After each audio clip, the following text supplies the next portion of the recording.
À présent, abordons la méthodologie d'audit, abordons le cœur de cette formation. Je vous le disais tout à l'heure, c'est une méthodologie en 5 actes. Il est important de respecter scrupuleusement ces 5 étapes pour aboutir à un audit interne efficace. La première étape étant la planification.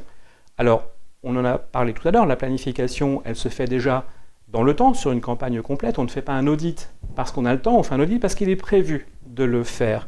Mais une journée d'audit, une demi-journée, un entretien se planifie également, se jauge dans le temps. Nous verrons tout à l'heure quels sont les différents tempos d'un entretien d'audit. Voilà. Un audit se prépare, il y a notamment des étapes de revue documentaire, des étapes de reprise des exigences des normes concernées. Sur la base de quelques exemples, nous verrons comment faire une préparation d'audit la plus efficace possible. Un audit, bien évidemment, on le réalise au travers des entretiens, au travers de la recherche de faits, de preuves, nous parlerons des faits tout à l'heure, au travers du questionnement, donc nous aborderons des techniques de communication, nous aborderons également des outils ou des trucs pour pouvoir gérer les relations, quand parfois les relations sont un petit peu plus compliquées. Un audit peut faire naître un contexte ou peut faire naître, pourquoi pas, des tensions parfois.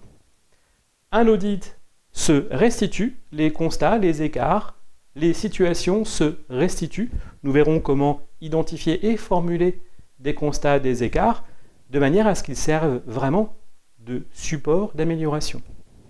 Et puis les constats, les écarts étant identifiés, on les suit. Alors là, c'est le classique PDCA, c'est la classique dynamique d'amélioration de votre système de management. Point important, nous en reparlerons régulièrement, l'audit se base toujours sur des faits. L'audit conduit toujours à exprimer des faits, des constats, certes, mais toujours factuels. Nous verrons comment à chaque étape, toujours se poser la question de ce que l'on apporte est factuel ou pas, ou mérite donc d'être encore travaillé.